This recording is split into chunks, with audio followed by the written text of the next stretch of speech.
Я начинал этот сериал вообще просто как... Ну, предыдущий, понятно, я хотел себе купить жилье. В процессе я стал выявлять какие-то сюрпризы и чудеса местного строительства и решил их начать показывать. И чем дальше мы углубляемся, тем интереснее становится, потому что мы копаем не только вглубь, а еще и вширь.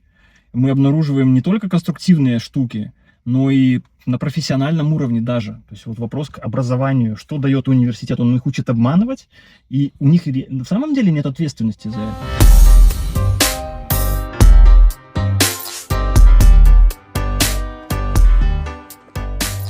Привет! Сегодня вот такое дождливое утро понедельника, после того, как вчера было 34 градуса жары. Жду клиента Александра и жду Эдуардо, это риэлтор, для подписания резервы или задатка. Эдуардо задерживается на 15 минут по причине того, что мной были предложены правки в макет этой резервы, то есть это лист о получении задатка. А все дело в том, что в аргентинской практике предусмотрена вообще-то ответственность или штрафные санкции к продавцу в случае, если сделка не состоится по его вине. И этого пункта не было. Я попросил его внести. Причем штрафная санкция предусматривает возвращение задатка в удвоенном размере. Кроме того, отсутствовали условия выхода покупателя из сделки, также по причине того, что может что-то оказаться не так с документами, например. Потому что изначально заявлено, что дом не находится под арестом, не обладает никакими обременениями, нет в нем жильцов текущих, там никакого контракта аренды. И по этой причине я попросил внести эти правки, чтобы не было перекоса юридического в сторону продавца, и чтобы был, по крайней мере, какой-то баланс. Я еще должен сказать, что мы сюда приехали не просто так. До подписания резервы все-таки мы хотели бы убедиться в том, что вопрос попадания воды с верхнего этажа действительно решен. Потому что на словах-то, понятное дело, может быть все что угодно. И вот мы сейчас ждем, чтобы Эдуардо сконтактировал с хозяйкой квартиры выше и посетить ее, посмотреть, что там происходит на самом деле. Вот, кстати, нам повезло увидеть, как ведет себя в дождь этот дренаж. Вот они, отверстия, все капает и брызгает сюда. Здесь просто мокро в итоге, вот оно льется по этим стеклышкам, стекает вот сюда, и вот так происходит решение отвода воды. Короче, мы вошли в дом, посмотрели все, и Эдуардо спрашивает: ну что делаем? Я говорю: подожди, так мы же договаривались, что ты согласуешь с хозяйкой квартиры, которая выше, чтобы мы туда вошли и посмотрели, действительно ли решена у нее проблема с потечкой воды, и уже тогда подписывать резерву. Он говорит: ну я не уверен, что сейчас откроют, сейчас, наверное, на работе все. Он приехал с напарником, с Диего. Не совсем понятна их психология или чего они этим добиваются. Зачем они приехали сюда, просто рассчитывая, что мы так подпишем? Да, я думаю, два варианта есть. Либо они так и думали, что мы просто подпишем, и зачем тревожить людей и так далее, такая организация работы. Либо второй, который сейчас уже кажется более вероятным, что они что-то скрывают наверху, и специально приехали вдвоем, и вот что они уже готовы, и вот переделали даже договор о резерве, что уже все, вот буквально ставь подпись, давай деньги, но наверху никого нет. Да, причем Эдуардо и Диего говорят, что они тут пару месяцев назад продали квартиру другой девушке. У нее есть ключ от комплекса, и она может открыть и впустить нас. Я спрашиваю: так а в квартиру в ту кто нас впустит? Он говорит: ну а туда нет. Так а смысл какой тогда с той девушкой контактировать? Он говорит: ну, по крайней мере, можно типа будет войти, постучать в эту дверь, может кто-то откроет, потому что нет администрации у этого комплекса, поэтому не платятся никакие expenses. И, соответственно, так можно было бы через администрацию узнать номер телефона. Или, например, оставить записку с просьбой: пожалуйста, позвоните по такому-то номеру. И вот мы должны за это думать, а не человек, который продает эту квартиру. Угу. Он же тоже агент, он не просто бумажку приносит. Да. Так, пока мы с Сашей возвращались на точку выезда и по дороге обсуждали, как все-таки интересно работают аргентинцы, я высказал свое наблюдение, что, по моему мнению, аргентинцы являются чемпионами плавания по течению. Потому что вот ребята, которые приехали, они не берут на себя даже ответственность в том, чтобы организовать встречу так, чтобы она прошла максимально конструктивно. Приезжает покупатель с деньгами уже на то, чтобы внести задаток, но сам факт задатка не мог состояться, потому что у нас в принципе была четкая договоренность с Эдуардо о том, что мы сначала смотрим квартиру наверху, и только потом подписываем. И сейчас вот мы практически уже приехали на точку выезда, и Эдуардо мне прислал аудиосообщение, что он все-таки сконтактировал с хозяином квартиры наверху, что сегодня в полдень можно будет все-таки туда приехать и посетить ее. А почему так нельзя было сделать сразу, тоже возникает вопрос. Большой. Несколько. Их двое, два вопроса. Причем самое смешное, что Диего, это напарник Эдуардо, говорит: ладно, мы тут пока будем ждать, еще тут был один клиент, который хотел посмотреть дом, мы пока что ему покажем. Но для чего вот эту лапшу вешать на уши? Неясно.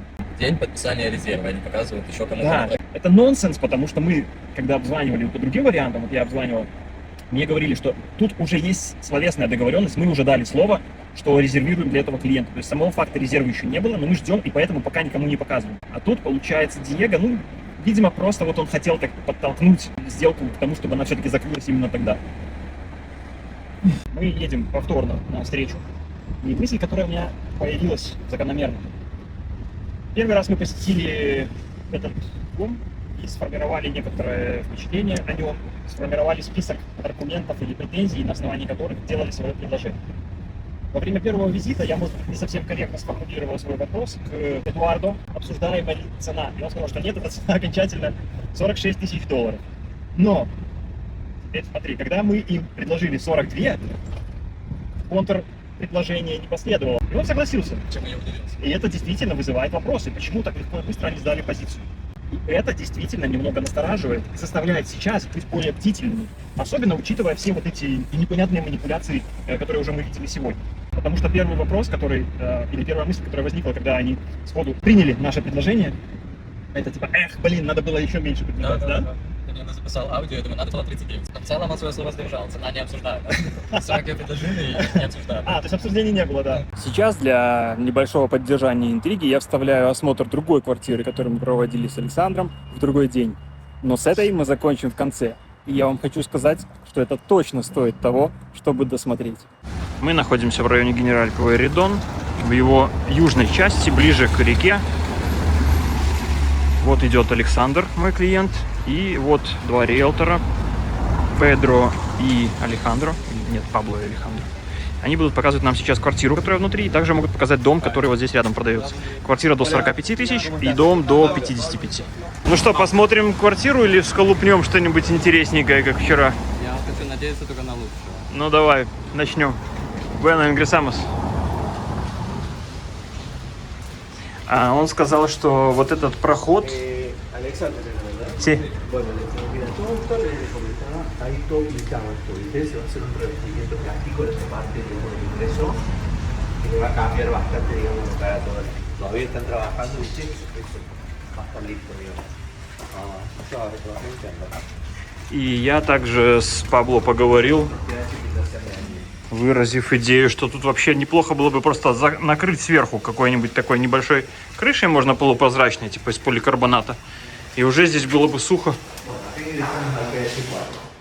Esto es la cocina, ahí te están cambiando algunos vidrios que están rotos, así dejamos que todos los vidrios bien están rotos, los viejos, ¿no? No, porque están rotos, así o el baño, digamos. Esto sería la cocina. Так, да, это кухня. Estos son los que están cambiando. Но она может и как кухня-столовая использоваться. То есть она довольно просторная. Здесь поставить, это может быть даже косина-комедор, не просто косина. Места достаточно. Здесь можно отделить пространство, стеклянная перегородка. Да, это же без перегородок. Просто вот поставить... Для улицы? Это ты имеешь в виду? Да, я так понимаю, Типа прихожей сделать. Espacio que se va a quedar todo cerrado con vidrios. Ves que algunos están así rajaditos, ¿viste? Hola chicos, ¿cómo están? Ahí donde está el muchacho va a ir una mampara para dividir el lavadero de aquel lado. O sea, esa parte no se va a ver. Будет перегородка Un divisor. для того, чтобы отделить ту часть для Вадеру, чтобы ее не было видно. я понял. Я entiendo. Ну, такое зонирование. Спроси, пожалуйста, эти стекла не останутся, они их убирают? Van a sacar estos vidrios amarillos y poner vidrios transparentes o qué? No. Algunos quedan amarillos Ajá. y los otros, ¿cómo son los otros vidrios que van? Queda blanco, blanco, blanco, Ahí está. blanco, blanco, blanco, amarillo y todo lo amarillo. Ah. Eso los cambio. Estos vas a cambiar a amarillos también. Sí. Claro, amarillo, este lo cambiamos a amarillo. Amarillo, sí. Acá te queda blanco. Blanco, blanco, blanco. Acá te queda blanco. El nivel más bajo va a ser blanco, transparente. Claro. Ah, Así, ahí está. bueno, bueno. Lo del medio queda blanco. Muy bien. Lo del medio queda blanco para darle más luz. Видно, y работают corta профессионалы. velocidad. Четко. Ну, по местным меркам это четко. El patio, dale.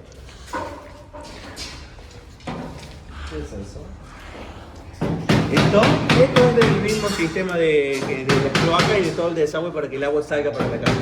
Este es para revisión. Estas son cámaras, digamos. Esta Es para cam que este caiga es... mucha agua, mucha lluvia, Ajá. el agua a través del sistema se va para afuera y se va a las cloacas, digamos, se va a la Sí, calle. y acá es una cámara de qué? Esto es ¿Cámara una séptica? No, cámara séptica no, es una cámara de inspección por si se llega. Cámara de inspección. Claro, si se llega a trabar algo del sistema de las cloacas, Ajá. se puede destrabar ahí Ajá. para meter, viste, los destapacañería y que se Ah. destape la... Essa superfluida acá. No, ay no sé por qué está eso de distinto color. No hay nada ahí.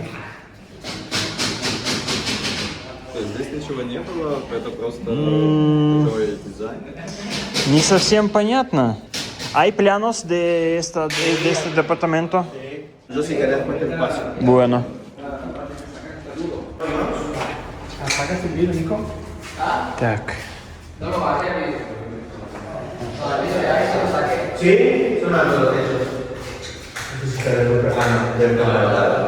Este te dio. Tiene 4, después lo voy a poner en los planos. Tiene 4 por 3. 4 por 3.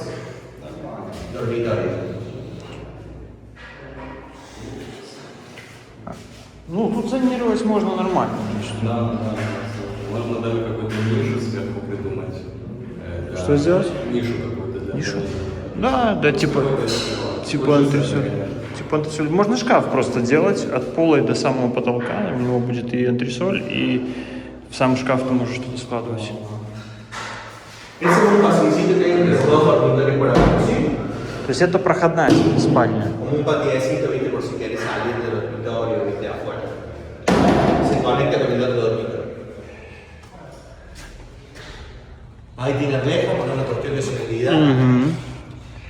Свет есть здесь. Это в санузел окошечко. Ese es el otro dormitorio. Тоже проходное. То есть можно, в принципе... Здесь всего, получается, 2 спальни. И можно сделать так, чтобы... Да. Вход в одну и вход во вторую. То есть получается, что по сути их не обязательно объединять вот там. То есть этот проход может быть просто использован как выйти покурить. Ну, что-нибудь, да. То есть вот вход в одну, вход во вторую. Это не обязательно, значит, проходная. То есть я сразу не совсем правильно сориентировался. Площадь действительно больше, чем дом тот Сан-Фернандо, что мы смотрели. Само патио довольно большое. Вот по той стене, если ставить какой-нибудь Асадор Парижу, трубу туда наверх выводить, то без проблем.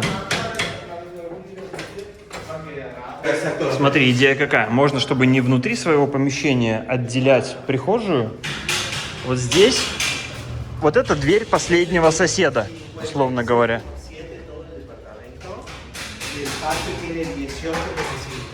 Entonces, 18,5 патио и 56 это вся квартира. Окей. Смотри, вот от этой двери, условно говоря, только что тут получается окна к соседу. Вот это вопрос. Можно сделать небольшой течо и небольшую перегородку, и у тебя тут бы уже была типа прихожей. То есть ты мог бы по стене расположить там полочки для обуви, типа, знаешь. Как вариант, как идея. Ну, наверное, да. Не знаю, насколько это... Надо смотреть, насколько реализуемо, потому что для соседа, видишь, у него туда свет попадает, и если ты у себя сделаешь, ну, или ты крышу будешь делать прозрачную, у него еще и на виде... Делать вот так, ну, здесь, на уровне его. Или ниже, да, до уровня. То есть, вот смотри, ты высокий, в целом помещаешься. Да. Да, то есть ниже его окон, и чтобы под углом просто шло. Единственное, отвод воды надо будет предусмотреть. Слив здесь есть. То есть точно так же сделать аккуратненько под уклоном, трубу водосточную пустить и все. А так это все, организовать это пространство с пользой можно использовать. Тут еще метра 2,5. Да, 2,5-3 метра здесь. И по ширине это метр точно есть. Смотри, здесь эта штука, я думаю, она не только моя, а всеобщая. Не обязательно. Видишь, там тоже есть. Возможно, это будет только твоя. 2, 3. То есть это, скорее всего, третья квартира твоя. 2 это вторая вот эта. Здесь единичка. Ну и все, да.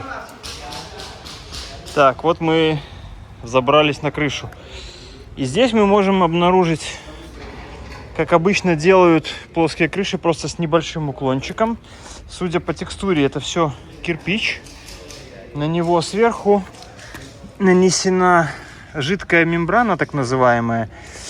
Бывает такая типа как рубероид или смола расплавленная сверху с металлическим покрытием, но это не то. Здесь гораздо проще и дешевле. Ну, пока внутри в доме мы не обнаружили никаких протечек. И здесь все так сделано. Но при желании можно будет потом переделать. Или лучше даже при необходимости.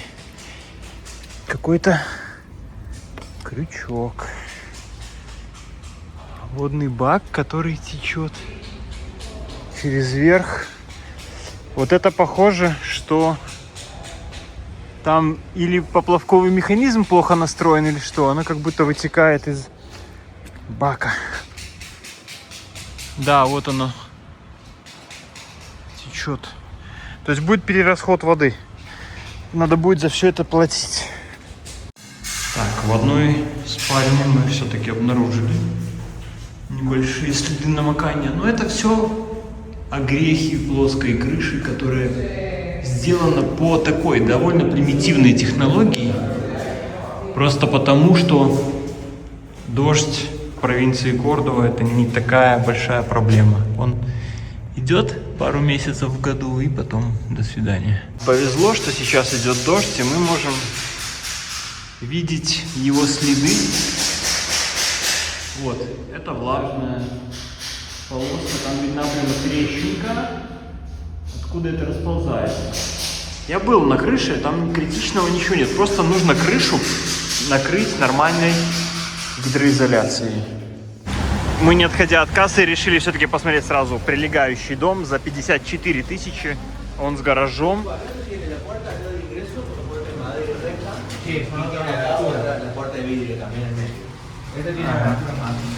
Решетка, дерево, стекло. Tenés hacia acá, sí, por favor. Ahí te corto. La entrada del garage de cochera con este patio de invierno. Ese techo, viste, se puede. Видишь? Se puede abrir. Складная крыша. Se abre para que entre los. Так вот. Да, такие системы я уже здесь встречал. Зимнее патио, так называемое. Después, si quieres, pasemos por acá, mira. Угу. Pero por acá, sí, después con la cocina. Ну вот тоже, видишь, вода везде заходит в дом. То есть нету понимания, как ее перенаправить. Нету. Есть проблема, это проблема воды. Igual le pasamos el detalle como la trayectoria. Интересная плитка такая. Acá tenés un poquito más de 60 metros cubiertos y tiene un poco más de 26 metros semi-cubiertos que sería la parte de la coche en el patio. O sea, es más grande. Здесь намного шумнее, потому что окна прямо на улицу выходят. Здесь прям шум от улицы постоянно слышен. Если ставить двойные, ну или хотя бы одинарные стеклопакеты это 2 стекла, то уже будет потише. Sí, igual ahora se siente mucho también lo que está todo abierto.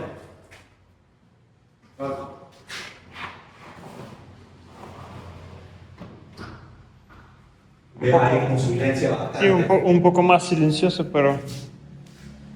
Sí, lo mismo. De todos modos, por ejemplo, también los dormitorios, ahí vamos a ver ahí todo el fondo. Disculpa. Mira, ahí está arriba con las dos puertas cerradas. Угу. Саш, ну здесь попросторнее санузел. Видишь, такой. Это вентиляционное окно, но с ними проблема у меня в старом. Esa es la respiración del baño.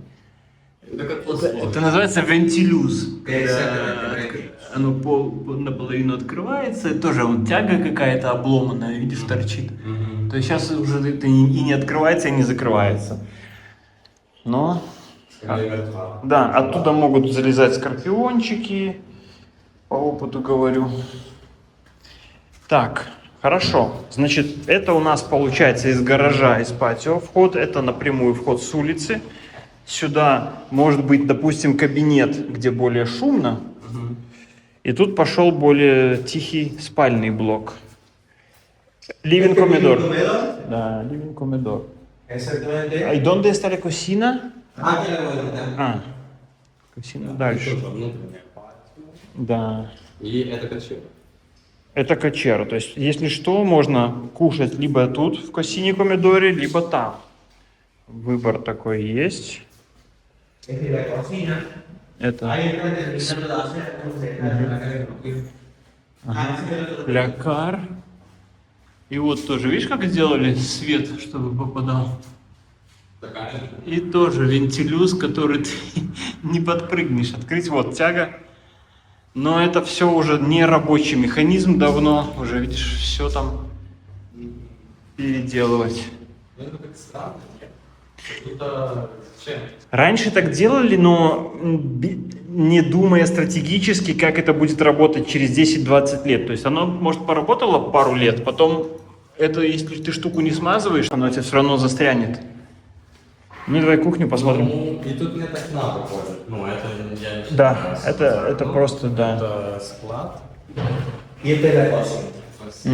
Acá están terminando de hacer algunos arreglitos, se le puso ahí arriba la especie de ventilación y están terminando de pintar, de hacer algunas cosas. Вентиляционную решетку туда запнули, одна внизу. Оно разбухшее здесь стена или это накидано материалом? Тут похоже, что штробили для того, чтобы провести что-то. Eso porque se le puso una luz ahí. Ну, Se hizo el cableado y se le puso una да. luz. И потом они заштукатурили вот так вот, даже не за подлицо, не в плоскость, нашлепали. Но вот это непонятно. Трещины есть, следы влаги есть, видишь?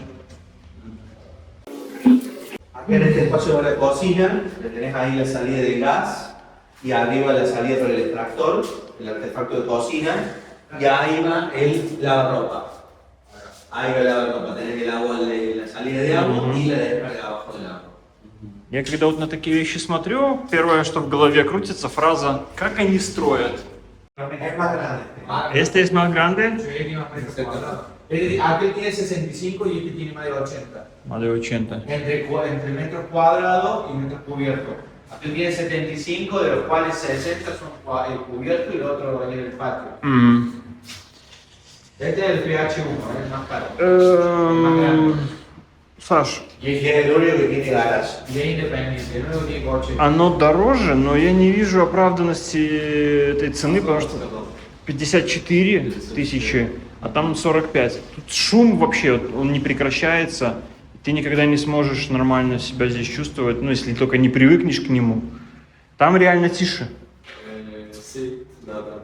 И что касается площадей, он, кстати, лежит друг наш, отдыхает. Что касается площадей, здесь не воспринимается как будто больше. Да, здесь есть патио, здесь есть гараж, но они не придают тебе ощущения, что здесь просторно. Там тоже патио большое. Мне нравится, что там такой формат, как Чериси, знаешь? Да. Чериси. Мгм. Как патио в центре, и вокруг Да. него построен условно дом. Да. Там еще какая штука. Там есть окна, которые выходят прямо на улицу. Из этой, где лавадеро, из кухни выходят прямо на патио окна, да? А здесь таких окон нету, потому что само патио у тебя не до конца открытое. Ну, только если ты крышу откроешь, оно, в принципе, может так восприниматься. Я обнаружил, что здесь чувствуется запах газа. Но это, к счастью, напротив дома. Сейчас, я так понимаю, мы ждем хозяина квартиры выше. Уже можем входить. ¿Podemos ingresar? No, o sea, que tiene el lunes, es el único día que yo no, pero, o sea, que me encuentro. ¿Es acá? El resto de los días, Debería ser acá. para mí, Ну, ¿sabes qué es lo que собственно, era? вот что мы обнаружили. Hicimos reunión de consorcio. То есть это патио квартиры, которая наверху. И вот эта часть находится Parecía над que квартирой. no lo hubieran impermeabilizado, ¿viste? ¿Vos tenés algún problema si yo mando gente para impermeabilizarte esto? No, obviamente no. Es más, habría que ver por qué fue la antes que nada. Porque van a impermeabilizar. No, bueno, pero el impermeabilizado lo que te hace es una capa arriba del piso. Lo único que te va Lo que te digo es que todo esto, que todavía hay cosas de la dueña anterior. No, no sabes lo que es. Мы находимся на кухне. Я поднялся наверх. Вот они видны, два влажных пятна. Влага здесь попадает. Если там воды накапливается больше, то, наверное, оно доходит и до сюда. И что здесь опасного, это то, что вот здесь проходит электрика, как раз рядом с этой щелью. И там внутри, по-хорошему, тоже надо будет сделать полную ревизию проводки, потому что может быть окисление и все остальное. С учетом всего, что мы увидели, сейчас получается логика какая? Есть проблема, которая не решена, и она не внутри квартиры, которая наверху, что предполагало бы легкое решение, потому что, ну, если там прокладка труб, ладно, канализационных, это не проблема. А проблема выявилась более сложного уровня. То есть для того, чтобы ее решить, нужно, они предлагают просто засиликонить этот шов, но это временное решение, это просто как мертвому припадку. По-хорошему нужно плитку поднимать, делать нормально гидроизоляцию этого шва, этой трещины, и укладку плитки снова уже на слой гидроизоляции. А это нужно вот сейчас уточнить, зачем еще это должно делаться. Потому что квартира принадлежит этой Эрике. И получается, что проблема идет от ее квартиры и страдает эта квартира. Другой вопрос конструктива. Почему образовалась трещина? Из-за чего вообще? Насколько качественно там построено здание и все остальное.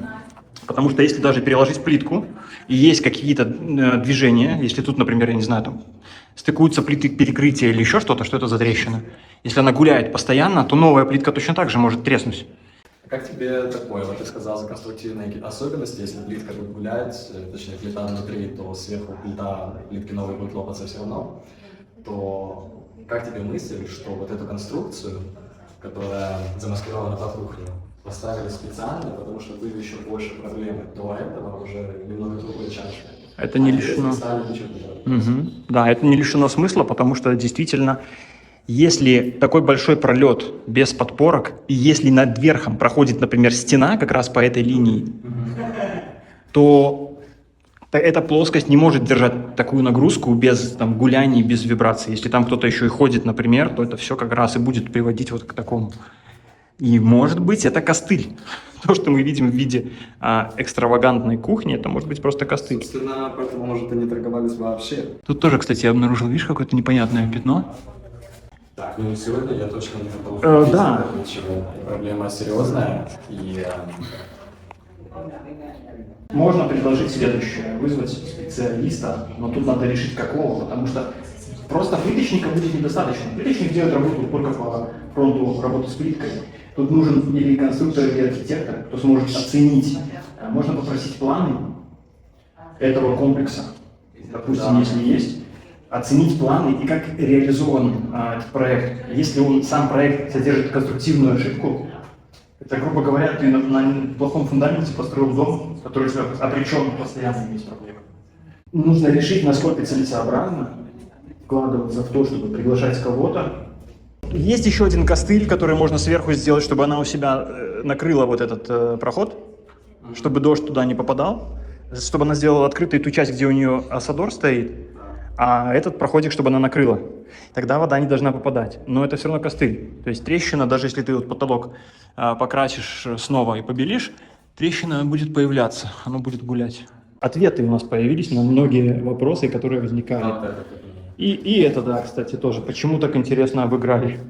Да, вот ее Асадор, там у нее патио, а там у нее как раз вот эта вот стенка была, я еще смотрел, и от нее как раз в ту сторону идет. То есть получается, вот тут проходит стенка, под которой нет ничего, да. Вот она стена, здесь, а здесь, ну вот эта подпорка дальше. А вот, кстати, тоже видишь, но это непонятно, или это штробили, чтобы сюда провести, или это трещина, которая здесь тоже появляется сама. На одном... ну вот тебе, пожалуйста. То есть, получается, эта трещина, она появляется здесь сама, потому что эту подпорку действительно сделали, наверное, как костыль. Вот еще. Либо продолжение трещины с другой стороны. Ну, тут точно. Угу, да, то есть просто треснула вся крыша, потому что под стенами должны быть стены или какой-то арка, что-то, чтобы распределить нагрузку. А если нагрузка от стены ложится просто на плиту, то плита, понятное дело, раскалывается в этом месте. И вот тебе конструктивный косяк. Medianamente cerca. Que está bueno porque por ahí ya conoces todo el departamento, la cuadra, entonces es más rápido ponerle para escriturar. Para escriturar, pero la escritura es el paso último en todo el proceso. Ajá, y paso Pero para empezar el camino en este proceso hay que primero reservar. Y antes de reservar hay que entender si le sirve a mi cliente la casa, las condiciones. Y sobre qué hablamos ahora con Alexander es que este parece como un error constructivo, porque mira, acá se ve su asador y allá viene una pared suya que termina este pasillo. Y abajo de esta pared no hay nada. Y mira, la presión de la pared viene por acá. Y lo que vemos es este es el resultado. Entonces, el dueño de este departamento va a tener un problema siempre. Y esta cocina no es solo cosa decorativa o del gusto de alguien. Esta es una cosa a tratar a solucionar este problema. Porque por este ancho no hay nada que mantenía la presión de las paredes arriba. Correcto. Entonces, si él saca esta, es decir, solución, puede tener mucho más problemas porque puede romper el techo. Bien, entonces este ornamento lo descartamos. Vamos a pensar. Vamos a pensar. No somos especialistas en la construcción. Yo sé un poco de construcción, pero para avanzar me parece que falta a invitar a los especialistas, arquitectos o constructores matriculados, para analizar el proyecto, y este fue mi pregunta, si hay los planos del departamento para revisar y analizar. Vale, perfecto. Después lo pasamos. Hay los planos.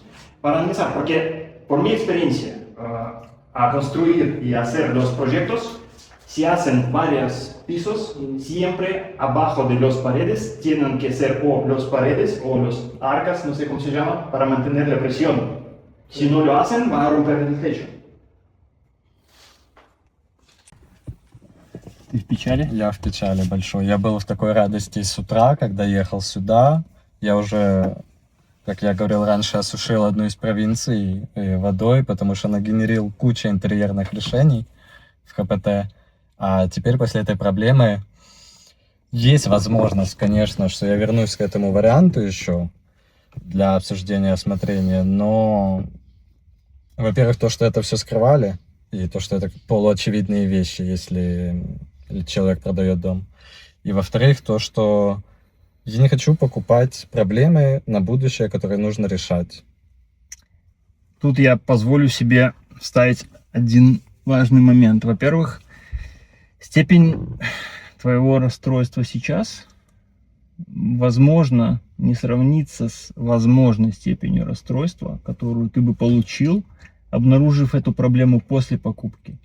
И особенно учитывая масштаб проблемы. Потому что мы, как не матрикулированные специалисты, не можем проанализировать по достоинству, но то, что я вижу, это серьезная конструктивная ошибка не сделать под стенами, которые идут сверху, стен снизу, которые бы просто противостояли. Как решение, да, можно сделать какую-то еще перегородку, отделить, например, кухню, чтобы там был небольшой коридорчик. Это бы улучшило, не дало бы, по идее, той трещине так разрастаться. Но это уже работы конструктивные, которые, опять же, нужно хорошо просчитать, сделать проект с архитектором. Тут самоделки не проходят. И что интересно в плане работы аргентинских риэлторов, я хотел заметить. На первый показ приезжал Эдуардо один. Да. И у нас закономерно возник вопрос, почему они сейчас приехали вдвоем. Чтобы работать риэлтором, нужно получить лицензию. А для получения лицензии нужно отучиться в университете, там, от 2,5 до 3 лет или даже больше.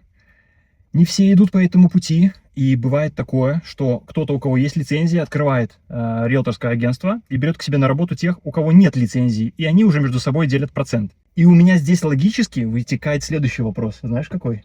Какой? А чему их учат в университете? Потому что у меня по практике, я тебе скажу, возникает, этот вопрос уже возникал раньше. Они делают такие контракты, где перекос явный на сторону там, или продавца, или арендодателя, и покупатель или арендатор сильно ущемлены в правах. Но ты получил матрикулу, получил лицензию за что? Ты отучился в университете, должен как раз понимать правовую базу, принципы законности, справедливости, еще чего-то. Но если следовать логике, это Диего, например, чувак с матрикулой, который приехал и показывает Эдуарду, смотри, как надо продавать. Угу. И первая лапша, которую мы сбросили с ушей, была утром, что сейчас приедет еще один чувак смотреть. Давай, это эффект спешки. Это Очень дешевая такая Да, манипуляция. да, то есть для них, возможно, это еще как бы ноу-хау, такая психологическая манипуляция. И этому их учат в университете. Потом второе. Сейчас мы уже, значит, говорим о конструктиве, и он приходит и говорит: о, мы тут поговорили с Эрикой, у нее есть знакомый нотариус прям рядышком. Представляете, Да. как круто? Не надо, говорит, ехать далеко, прям тут можно сразу пойти подписать эскритуру. И он вошел как раз в момент, когда ты снимал вот эти влажные пятна, и мы, ну, понятно, о чем мы разговаривали в целом, даже не зная языка. И он такой, ну все, сейчас эскритуру, сейчас сделаем тут за углом. То, что я говорил, нельзя верить на слово аргентинцам, вы простите, но в случае, когда пересекаются ваши интересы, имейте в виду, вас поимеют чаще всего. Потому что если вы привыкли действовать в каких-то рамках морали, нравственности, каких-то общепринятых норм, здесь этого нет. Здесь никто не поймает за язык. Потому что если нет юридически оформленного документа, слово ничего не стоит абсолютно. И вот получается, какая картина Да. вскрывается. Он нам так сначала понравился, принес 2 бутылочки воды, улыбался. А теперь из веселого блога это превратилось в поучительное видео первое, а для меня в драму. Сожалею, что так получилось, но в то же время я рад, что мы это обнаружили. Потому что, смотри, они поработали неплохо. Они увеличили привлекательность фасада, обновив, полакировали забор, сделали все, что могли сделать, Да. такого поверхностного. Но проблема с попаданием влаги как на патио не решена, хотя она решается, в принципе, несложно. Я имею в виду с тем дренажным желобом. Да. А вот эта конструктивная проблема, ее даже не притронулись решать. Но на словах, помнишь, в первом видео у нас сохранился фрагмент, где он объясняет, как бы сознанием дела, что там, понимаешь, у них проходит внизу вот этот десагве, то есть я канализация, там у них, значит, будет или вот от этого шланжика, или от этого. А оказывается, что там вверху даже не такая же кухня. Там помню. Вообще патио. вообще патио, вообще открытое пространство. А он это говорил сознанием дела и показывал. То есть человек сознательно вводит тебя в заблуждение. И не это ли преступление? Вот, ну, просто такое размышление. Я никого не обвиняю сейчас, но просто размышление такое. И сейчас получается это как программа ревизора, какой-то типа, ну, понятно, сам собой возникает какой-то хайп, да? Как будто мы специально находим. Так нет. Да я хотел ее купить. Мы сюда ехали. Я сегодня приехал, денежку привез. Я записывал это видео сегодня утром в твердом намерении закрыть эту сделку сегодня. И был максимально конструктивно настроен. Но сюрпризы начались, когда у нас спросили, ну что делаем?